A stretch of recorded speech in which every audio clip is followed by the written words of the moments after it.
যখন বাইরে outdoor install করবেন কিংবা ইনডোর ইনস্টল করবেন, এই যে ক্যাসিংগুলো আছে, এই যে ক্যাসিং, এই যে দেখেন এখানে কিন্তু ওয়ালের ভিতর দিয়ে যে এই কেসিংগুলো বসানো হয়েছে। আগে বসানোর পরে এই বাইরের থেকে লাইনটা গিয়ে ভিতরে ঢুকছে, ঠিক আছে। তো ভিতরে ঢুকার পরে ওরা কী করছে, এই যে কাভারগুলো আছে, এই কাভারগুলো সুন্দরভাবে এই কাভারগুলো আবার মেরে দিচ্ছে। দেখুন তাহলে এই বাইরের জিনিসটা দেখতে কত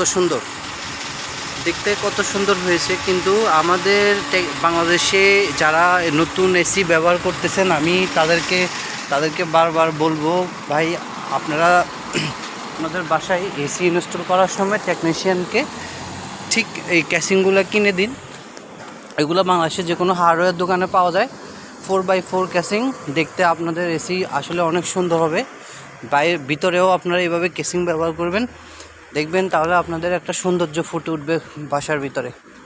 এভাবে আপনারা কভার পাইপগুলা যেভাবে আপনারা ওয়ালের ভিতরে বসাই দেন, এগুলো দেখতে আসলে সুন্দর হয় না, দেখতে আগলি লাগে।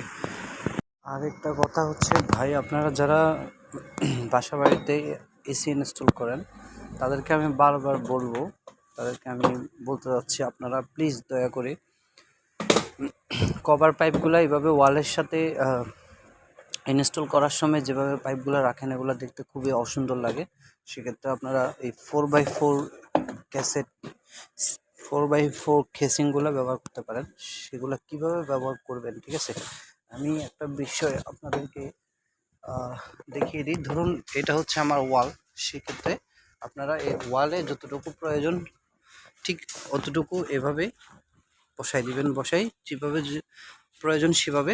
ধরুন আপনার এসিটি এখন বর্তমানে এদিকে আছে, আপনার ওয়ালের সাথে আপনার পাইপটি বাইরে থেকে এভাবে আসছে, সেক্ষেত্রে আপনারা এইভাবে বসাই দিয়ে আগে এই কেসিংটি বসাবেন। বসানোর পরে এই কেসিংয়ের ভিতর দিয়ে আপনারা পাইপটি নিয়ে উপরের যে কাভারটা আছে কাভারটা মেরে দিবেন, তাহলে দেখতে অনেক সুন্দর লাগবে। আমি যারা নতুন এসি ইউজ করছেন তাদেরকে বলবো, দয়া করে ইনস্টল করার সময় আপনার টেকনিশিয়ানদেরকে আপনারা এই কেসিংগুলো কিনে দিন, তাহলে আপনার ঘরের সৌন্দর্যটা আরও সুন্দর হবে।